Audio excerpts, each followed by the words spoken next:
Reports now நேயர்களுக்கு வணக்கம். இன்றைய சிறப்பு நேர்காணலில் நம்முடன் இணைந்திருப்பவர் பத்திரிகையாளர் தேவப்பிரியா அவர்கள். சார் வணக்கம் சார். 9 மாசத்துக்கு அப்புறம் விஜய் அவர்கள் இன்னைக்கு கரூருக்கு போயிருக்காங்க.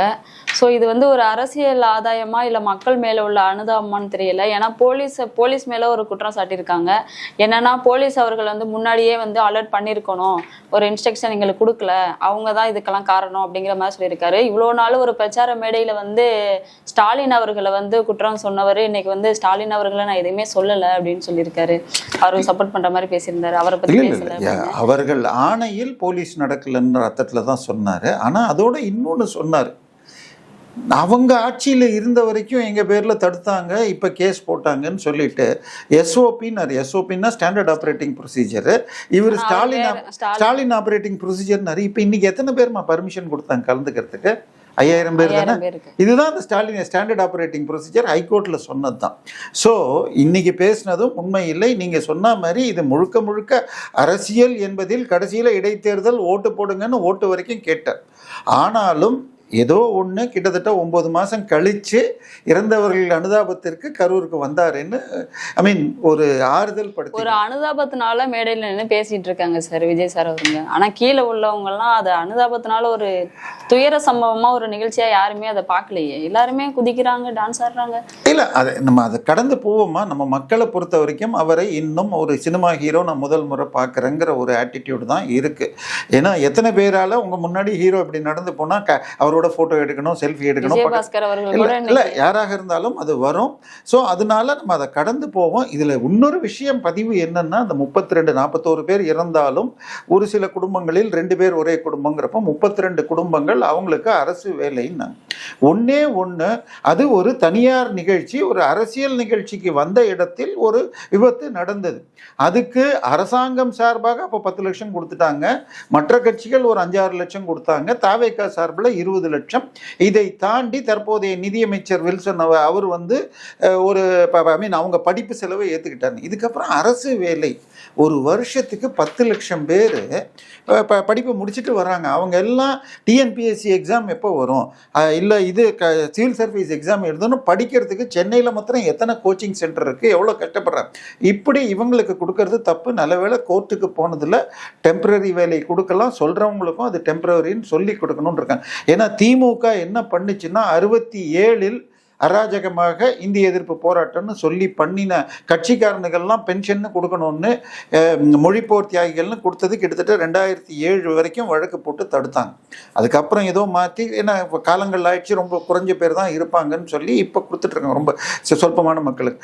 ஸோ இது இந்த மாதிரி கொடுக்க ஆரம்பித்தா எத்தனை மீட்டிங், எத்தனை இது அதாவது இந்த மரக்காணத்தில் திமுக காரன் காய்ச்சின சாராயத்தில் 68 பேர் செத்தப்போ இது மற்றவங்க சொல்கிறாங்களா, ஐயோ நீ ஏன் டாஸ்மாக் குடிக்கிறப்போ அங்கே போய் குடிச்சிட்டு வா அந்த முந்தையிலேருந்து பொண்டாட்டிங்க சொன்னாங்களா, எனக்காவது 10 லட்சம். அந்த மாதிரி இனிமேல் இந்த மாதிரி கலந்துக்கோன்னு சொல்கிற மாதிரி ஆகிடும். ஸோ இது ஒரு தவறான முன்னுதாரணம்.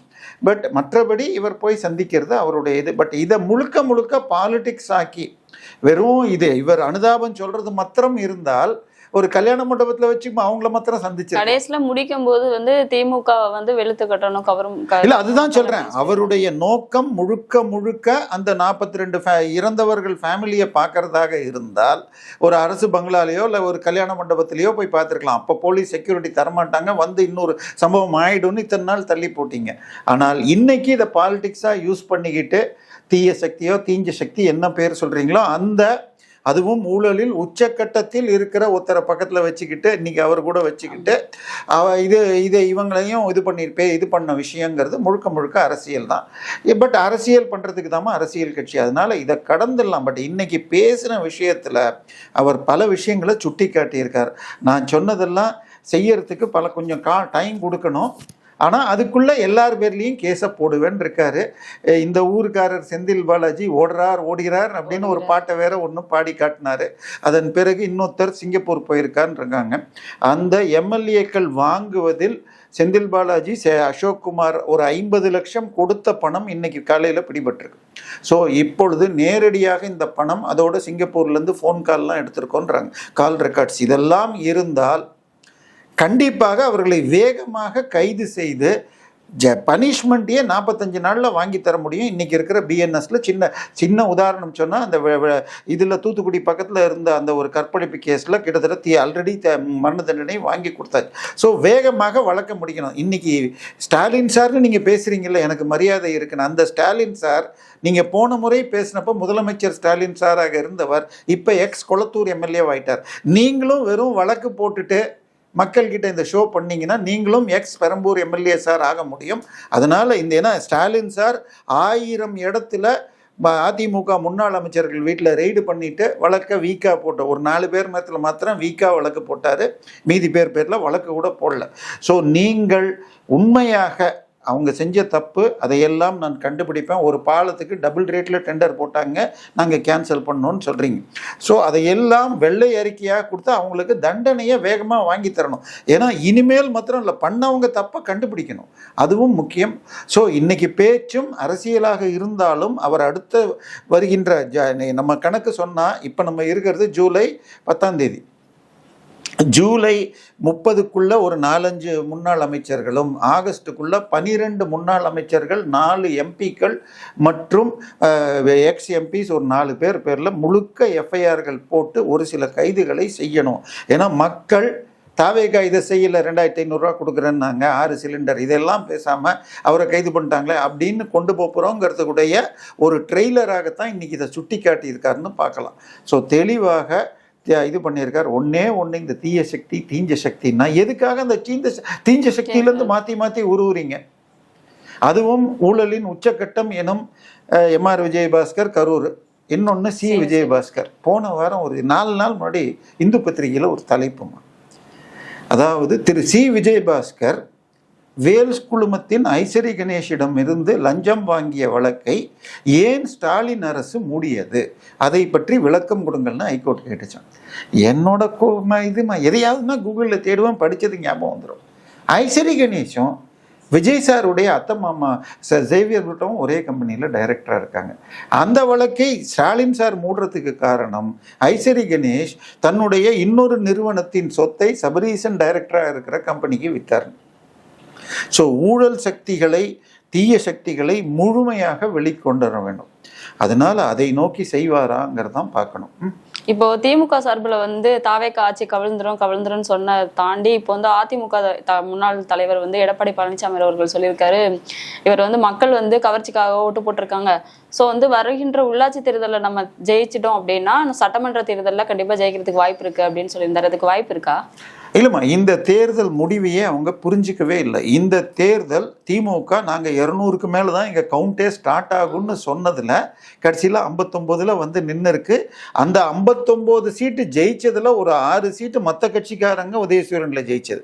அது தவிர இதுலேயும் மற்ற கட்சி ஓட்டு இருக்கும். இப்போ அந்த கூட்டணி எல்லாமே வெளியில் போயிடுச்சு.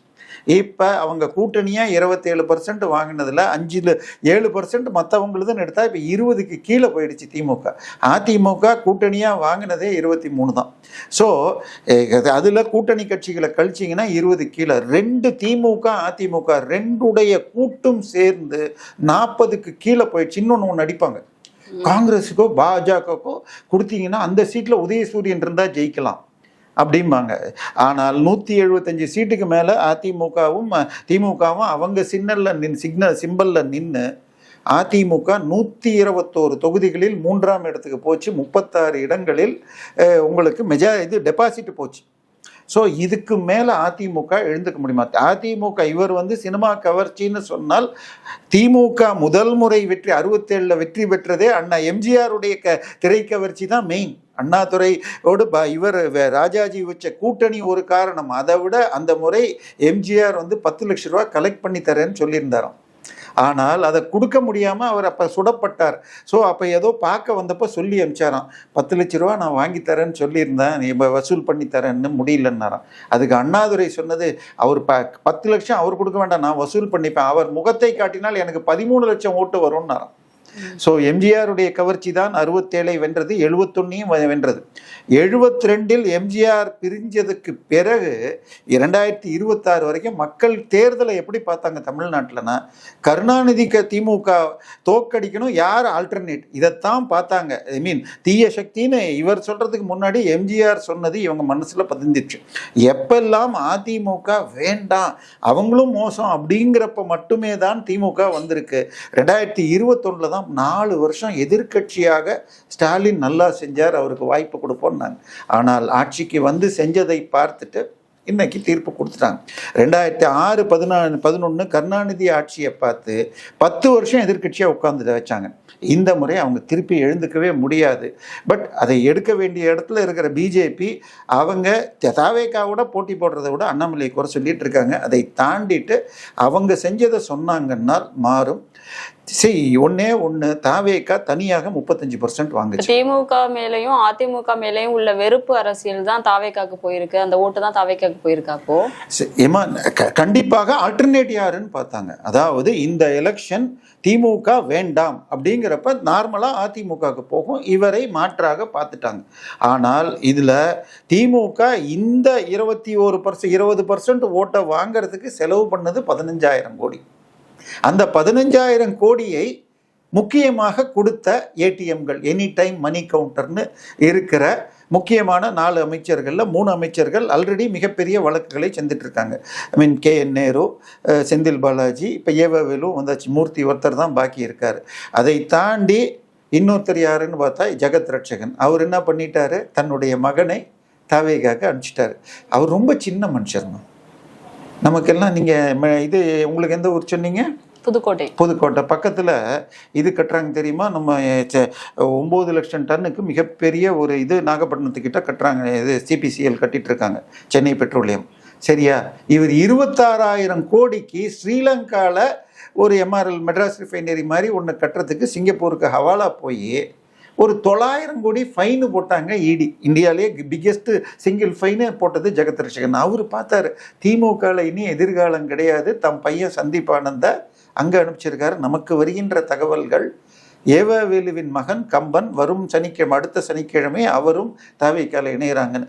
ஸோ அங்கே கட்சியை இன்னும் சொல்ல போனால் திமுகவுடைய கொள்கை வீரர் என்று சொன்னால் திருச்சி சொன்னால் அவருடைய மகள் போய் சேர்ந்துட்டாங்க. ஸோ அதிமுகவில் MLAக்கள் போயிட்டு இருக்காங்க. இங்கே லேசாக மேல் வட்டத்திலேருந்து வந்திருக்கு. நமக்கு வரும் தகவல்கள் தாவேகா விஜய் டார்கெட்டு 15 தொகுதிகளில் இடைத்தேர்தல் வச்சு அதில் 12லேருந்து 13 ஜெயிக்கணும். ஸோ 13 ஜெயிச்சால் 107 அவர்கிட்ட இருக்கு விஜய் போனதுக்கு பிறகு. ஸோ 120 ஆக்கிடணும். ஏன்னா முதல்ல என்ன திட்டம் போட்டிருந்தார், கார்பரேஷன் எலெக்ஷன் வந்து ஜெயிச்சப்புறம் கலைச்சிட்டு போகலான்னு.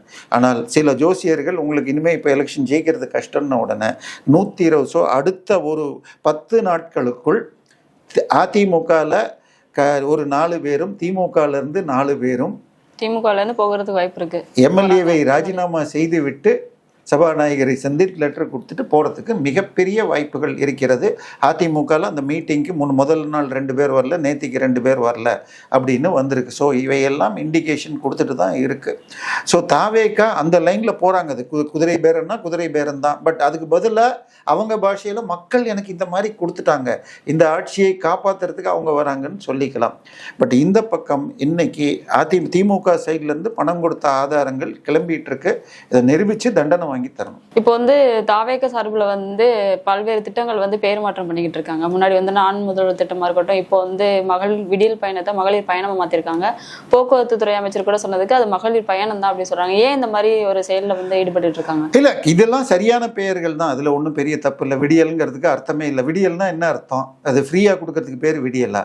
நீங்க உங்களுக்கு அந்த வசதி, அதாவது ஒருவனை ஒரு நாள் மீன் கொடுப்பதை விட மீன் பிடிக்க கற்றுக் கொடுத்தால் அவன் வாழ்நாள் ஃபுல்லாக சாப்பிடுவான்பாங்க. ஸோ ஃப்ரீ பஸ்ஸு கொடுக்கறது முக்கியமான ஐடியா இல்லை. படிக்க போகிற குழந்தைங்களுக்கோ இல்லை ரொம்ப ஏழைகளுக்கு கொடுத்தா பரவாயில்ல. இது அனைத்து மகளிருங்கிறதும் பைத்தியக்காரத்தானே, இதை மாற்றணும். பட் திட்ட பெயர்கள் மாற்றுறதுங்கிறது எல்லா காலத்துலேயும் நடக்கிறது தான். பட் அதில் பெரிய தப்பு இல்லை. இதே மாதிரி தேவையில்லாத ஈவேரா சிலைகள், கருணாநிதி சிலைகள், கருணாநிதி பெயர்கள் எல்லா பஸ் ஸ்டாண்ட்லேருந்து எல்லா இடத்துக்கும் அவங்க பேரே வைக்கிறது, இதையும் மாற்றுவாரா? வெறும் இந்த திட்டங்களை தாண்டி இதையெல்லாம் நோக்கி போகணும். இப்போ வந்து காவிரி அணையை திறக்க மாட்டோம் அப்படின்னு சொல்லிட்டு ராமலிங்க ரெட்டி அவர்கள் வந்து சொல்லியிருந்தாரு. அதுக்கு உதயநிதி ஸ்டாலின் அவர்கள் கூட ட்வீட் போட்டிருந்தாங்க. இது அதிமுகலேருந்து ஆட்சியை கலைக்கிறதுக்காக வேலையை பார்க்காம தண்ணியை திறக்கிறதுக்காக என்ன வேலையோ அதை பாருங்க அப்படின்னு சொல்லியிருந்தாங்க. ஸோ தாவேக்கு அதுக்காக என்ன ஒரு இல்லைம்மா, இதில் 3 சிக்கல் இருக்குமா. ஒன்று, இதே உதயநிதி கடந்த 5 வருஷத்துல எப்பயாவது வாயை திறந்திருக்காரா? இல்லை. அதுக்கு அடுத்ததாக கூட்டணியில தான் நீங்களும் இருந்தீங்க, அவங்களும் இருந்தாங்க. இன்னும் சொல்ல போனால் கேரளாவில் 2 பெரிய அணைகள்மா. ஒன்று அங்கே இருக்கிற முல்லைப்பெரியார் அணை, அது 152 அடி ஹைட்டு. ஆனால் 142 வரைக்கும் ஸ்டோர் பண்ணலான்னு சுப்ரீம் கோர்ட் சொல்லி அதையும் அலோவ் பண்ணுறதில்ல. இன்னைக்கு வைகை காஞ்சி கிடக்கு, கவர்னர் போயிட்டு வைகையை இது பண்ணுறேன்னு சொன்னதுக்கு வச்சு பேசிகிட்டு இருக்காங்க. அந்த 182 அடி ஸ்டோர் பண்ணுறதுக்கு திமுக 5 வருஷத்தில் ஏன் ஒரு ஸ்டெப்பும் எடுக்கலை? அதே மாதிரி கோயம்புத்தூர் சைடில் சிறுவாணியுடைய ஹைட்டையே 5 அடி குறைச்சிருக்காங்க. ஸோ இதையெல்லாம் நீங்கள் பண்ணலை, இப்போ இவர் பண்ணணும். ரெண்டாவது, இந்த காவிரி அணையை பொறுத்த வரைக்கும் அவங்க மேகதாதுவில் கட்டுவேன்னு சொல்கிறாங்க. சரியா? மேகதாதுவில் அணை கட்டுவதற்கு பதிலாக மேகதாதுவிலிருந்து ஒரு 12-14 கிலோமீட்டருக்கு அந்த பக்கம் ராசிமணல் என்ற இடத்தில் 1961 தமிழ்நாடு பக்கத்தில் கட்டணும்னு காமராஜர் அவர்கள் அடிக்கல் நாட்டியிருக்கிறார். அந்த அணை இதைவிட நல்ல திட்டம்னு என் சார்பாக திரு யானை ராஜேந்திரன் வழக்கு போட்டு உச்சநீதிமன்றம் 2021 ஏப்ரலில் தீர்ப்பு கொடுத்திருக்கு. 2 மாநிலங்களும் மேகதாதுவிற்கு மாற்றாக ராசிமணல் நல்ல திட்டம் என பெட்டிஷனர் சொல்வதை கன்சிடர் பண்ணுவோன்னு. இது வரைக்கும் அதை ஒன்றுமே பண்ணலை. ஸோ இது அதாவது இது கீரிக்கும் பாம்புக்கும் இருக்கிற சண்டை. எப்பையெல்லாம் காங்கிரஸ் அங்கே ஆட்சிக்கு வருமோ அவங்க மேகதாது கட்டுவேம்பாங்க, இவங்க இங்கே திமுக கட்டக்கூடாதும்பாங்க. காவிரியில் நீர் கொடுக்கும் உரிமையை, அதாவது அந்த இது நதிநீர் ஆணையம் கொடுத்ததையே திமுக மத்தியில் காங்கிரஸோடு கூட்டணியில் இருந்தப்போ அந்த தீர்ப்பை ஏற்றாமல் பிஜேபி வந்து தான் அதை ஏற்றுனாங்க. ஸோ திமுகவும் காங்கிரஸும் தமிழகத்திற்கு இதில் காவிரியில் துரோகம் பண்ணுவாங்க. இப்போ விஜய் செய்ய வேண்டியது ராசிமணல் திட்டத்தை ஒரு மாற்று, அதுக்கு உடனடியாக டிபிஆர்னு சொல்லி டீட்டெயில் ப்ராஜெக்ட் ரிப்போர்ட்டை கொடுத்து இதை கன்சிடர் பண்ணுங்கன்னு சொன்னால் அதிலிருந்து ஒரு 6 டிஎம்சியை வீராணம் மாதிரி பைப் லைனில் பெங்களூருக்கும் கொடுக்கலாங்கிறது என்னுடைய திட்டம். உச்சநீதிமன்றத்தில் திரு யானை ராஜேந்திரன் அவர் பேரில் போட்ட பெட்டிஷனில் சொல்லியிருக்கு. அதை செய்தால், இல்லைன்னா நான் எழுதி தரேன், இன்னும் 100 வருஷம் ஆனாலும் மேகதாது கட்ட முடியாது. மேகதாது இப்பொழுது கட்டும் இடத்தில் கட்டினால் கிட்டத்தட்ட 12 மக்கள் வாழும் கிராமங்கள் மூழ்கும், 3 சாங்சுரி மூழ்குது, இது கிட்டத்தட்ட 8 கிலோமீட்டர் 12 கிலோமீட்டர் யானை வசிப்பிடங்கள் மூழ்கும். வேற ராசிமணல் பக்கத்தில் தண்ணி ஓடுற பகுதி. ஸோ அதனால ராசிமணல் இல்லாட்டி இதுக்கு நீங்கள் அந்த ரோட்டில் இது பண்ணுவாங்க பாருங்க, கூத்தாடி பாம்பையும் கீரியும் சண்டை விட்றேன்பா, எடுக்கவே மாட்டான் வெளியில். இது மாதிரி 2 பேரும் மோதிட்டு இருக்காங்க. நீ உண்மையாக கட்டுவது என்றால் ராசிமணலில் திட்டம் போட்டு கட்டினால், காமராஜர் வைகைக்கு பிறகு கடந்த 60 ஆண்டுகளில் ஒரு டேம் கூட பெரிய டேம் கட்டப்படல. விஜய் இதை செய்தால் அவர் பெயர் காலம் சொல்லும். ஸோ ராசிமணல் திட்டத்துடைய டிபிஆரை வேகமாக போட்டு, இன்னும் சொல்ல போனால் இந்த வழக்கே அந்த டிபிஆரை பற்றி தான். அவங்க மேகதாதுக்கு போட்ட டிபிஆர் 2015 ஒரு டிபிஆரோட மதிப்பே 5 வருஷம் தான். அன்றைக்கி இருந்த கல் மண் பில்லு எல்லா ரேட்டும் இப்போ ஏறி போச்சு, அதுக்கு மதிப்பே கிடையாது. நீங்கள் வேகமாக ராசிமணலுக்குரிய டிபிஆரை போட்டு கொண்டு வந்த, அதாவது காவேரியில் இப்போ தண்ணி இல்லை மக்கே, அங்கே தண்ணி இருந்தால் தான் கொடுக்க முடியும். மேட்டூரில் இன்றைக்கி இருக்கிற தண்ணி நேற்றம் முன்னாடி நான் பார்த்தப்ப 89 அடி, ஆனால் அங்கே இருக்கிறது 72 அடி தான் இருக்குது கேஆர்எஸில். ஸோ அவங்களால தண்ணியை இப்போ விட முடியாது. ஸோ விடலைன்னு பேசுறது வேஸ்ட்டு.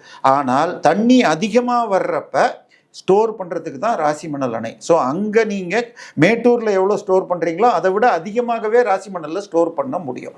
அதுக்கு அந்த திட்டத்தை செய்யுங்கள். அது ஒன்று தான். இதுக்கு தண்ணி வர்றப்ப விட்டுறோம். கடந்த 5 வருஷத்தில் நமக்கு மேட்டூரில் ஸ்டோர் பண்ணக்கூடிய கெப்பாசிட்டி 90 டிஎம்சி, வருஷத்துக்கு அவங்க கொடுக்க வேண்டியது 170 டிஎம்சி.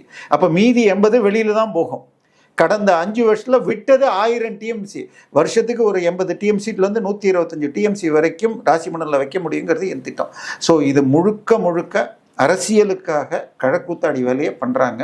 பட் விஜய் இதை யூஸ் பண்ணிக்கிட்டு ராசிமணல் திட்டத்தை எடுத்தார் என்றால் அவர் பெயர் தமிழர்கள் எல்லா காலமும் எப்படி ராஜராஜ சோழன் இதை கட்டினார், கரிகாலன் கல்லணை கட்டினார்ங்கிற மாதிரி ராசிமணல் ஜோசப் விஜய் கட்டினார்னு சொல்லுவாங்க. செய்யணும். இது நமது ரிப்போர்ட்ஸ் மூலமாக இந்த கோரியை வைக்கிறேன். தனியாக ஷார்ட்ஸ் கூட எடுத்து இதை போடுங்க. இப்போ மேற்கு வங்கத்துல வந்து திரிணாமுல் காங்கிரஸ் கட்சி வந்து ஊழல் பண்ணியிருக்காங்க, அமலாக்கத்துறை ரைட் போயிருக்காங்க. 446 கோடி வந்து 440 கோடி வந்து ஃப்ரீஸ் பண்ணியிருக்காங்க. ஸோ அதை எப்படி பார்க்குறது பண்ணியிருக்காங்க? இல்லைம்மா, அதாவது இதில் 2 விஷயத்த பார்க்கணும். அந்த கட்சி ஒரு கட்சியும் மக்கள்கிட்ட டொனேஷன் வாங்குவாங்க, கம்பெனிகளும் கொடுக்கலாம்.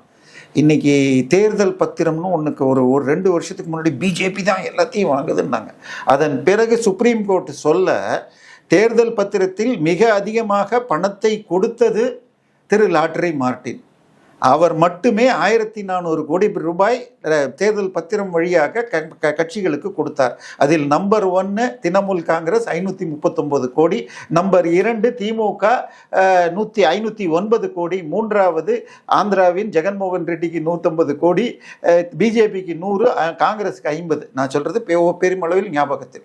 ஸோ அந்த 530 அதுவும் தமிழங்காசு தான் அங்கே போயிருக்கு போல இருக்கு. இந்த காசுல இவங்க என்ன பண்ணியிருக்காங்க, வேறொரு கம்பெனிக்கு கடன் கொடுத்ததாக சொல்லி அதுல வெளிநாட்டிலிருந்து சொகுசு விமானத்தை வாங்கி அந்த விமானத்தில் பயணிக்கிறதுக்கு திரிணாமுல் காங்கிரஸ் வாடகை கொடுக்குது. உங்க காசுல வாங்கிட்டு அப்ப அந்த கம்பெனி யார் பேர்ல இருக்கு, அது அவருடைய சொந்தக்காரருக்கா யாருக்குங்கிறலாம் இன்னும் பார்க்கல, இன்னும் அந்த டீட்டெயில்ஸ் பெருசா வரல. பத்திரிகையில் வந்திருக்கிறது ஒரு தனியார் கம்பெனிக்கு 180 கோடி கடனை கொடுத்து அவங்க வெளிநாட்டில் வேற கடனை வாங்கி ஒரு ஏரோப்ளேனை வாங்கி 44 பேர் வரைக்கும் உட்காரலாம், ஆனால் சொகுசா மாற்றி 10-12 பேர் உட்கார்ற மாதிரி வச்சுக்கிட்டு சார்ட்டர்ட் பிளேன் நம்ம போடுற விமானங்களுக்கு அன்செக்யூர்ட் லோன் கூட வாங்கியிருக்காங்க. இல்லை, அதான் இது வெளிநாட்டில் ஒரு 5 மில்லியன் ஏதோ வாங்கியிருக்காங்க. ஸோ இப்படி பண்ணியிருக்காங்க. ஏற்கனவே அந்த கட்சி உடைஞ்சிருக்கு. ஸோ இப்போ அந்த ஊழலை எப்படி மீட்கலான்னு பார்த்தா, ஏன்னா நான் தான் தினமுல்னு ஒரு பிரிஞ்சு போய் ஒரு கேங் சொல்லுது, இவங்க அதனால 2 பேருக்கும் கொடுக்க முடியாதுன்னு 440 கோடி வங்கியில் பிடிச்சிருக்காங்க. சரி, இது முதல்ல இது எல்லாமே இன்னொன்று சொத்து அறிவிக்கிறாங்கம்மா. இப்போ தேர்தலில் நிற்கிறப்ப சொத்து அறிவிக்கிறாங்க. இந்தியாவிலேயே மிகப்பெரிய அரசியல் விஞ்ஞானி ராகுல் காந்தி அவர் ஒரு கணக்கு கொடுக்குறார். என்னிடம் யங் இந்தியா பிரைவேட் லிமிடெட் என்ற கம்பெனியின் ஷேர்கள் 38% ஷேர்கள் 1,77,000 கோடி மதிப்புள்ள ஷேர்கள் இருக்குங்கிறார். அந்த கம்பெனிக்கு 5,000 கோடி ரூபாய்க்கு சொத்து இருக்கு. அதில் 38% கணக்கு காட்டாமல் வெறும் 1.25 லட்சம்னு கணக்கு காட்டுறாரு. சோனியா காந்தி அதே தான் காட்டுறாங்க. ஸோ இது போல கட்சிகள் நிதிகளில் டிரான்ஸ்பரன்சி நிறைய வரணும். ஸோ இது ஒரு உதாரணமாக வச்சுக்கிட்டு எந்த கட்சியும் திமுகவில் கம்யூனிஸ்ட் 2 கட்சிக்கும் 10 கோடி ஒரு கம்யூனிஸ்ட்டுக்கு, 15 கோடி ஒரு கம்யூனிஸ்ட்டுக்குன்னு கொடுத்துட்டேன்னு ஐடியில் காட்டுற வரைக்கும் கம்யூனிஸ்ட் காட்டல, வாயை மூடிட்டு இருந்தான். அவன் ஐடியில் காட்டினவுடனே தான் அதை வெளியில் சொன்னாங்க. ஸோ கட்சிகளுக்கு யானை பேரம், குதிரை பேரம், சோஃபா செட்டு எல்லாம் வெள்ளையாகவும் கருப்பாகவும் கொடுக்கறதும் திமுகவும் திரிணாமுல் காங்கிரஸ் தாங்கிறதுக்கு மிகப்பெரிய உதாரணம் இது. ஸோ திரிணாமுல் காங்கிரஸ் அதை வச்சுக்கிட்டு இந்தியா முழுக்க இருக்கிற அனைத்து கட்சிகளும் டிரான்ஸ்பரண்டாக வர்றதுக்கு ஒரு வழியை பார்க்கணும். அதனுடைய ஒரு சைடு தான் தேர்தல் பத்திரம். ஏன்னா அது எல்லாம் பேங்க்குக்கு தெரியும், ஏதோ ஒரு கம்பெனி யாருக்கோ கொடுக்குறாங்கன்னு. ஆனால் மக்களுக்கு தெரிய வேண்டான்னு அரசாங்கம் நினைச்சுது. பட் அதுவும் தெரிய வந்து அதில் ஒன்றும் எதிர்பார்த்த மாதிரி வரல, உடனே அமுக்கிட்டாங்க. அதுக்கு முன்னாடி வரைக்கும் தேர்தல் பத்திரம்னு. ஸோ தமிழ்நாட்டு சேர்ந்த ஒரு நிறுவனம் 539 கோடி ரூபாய் கொடுத்தாங்க. இப்போ அதில் 440 கோடி திருப்பி பிடிக்கிறாங்கன்னு சந்தோஷப்படணுமா? என்ன சொல்கிறது, திரிணாமுல் காங்கிரஸ் கதை முடிந்து விட்டது.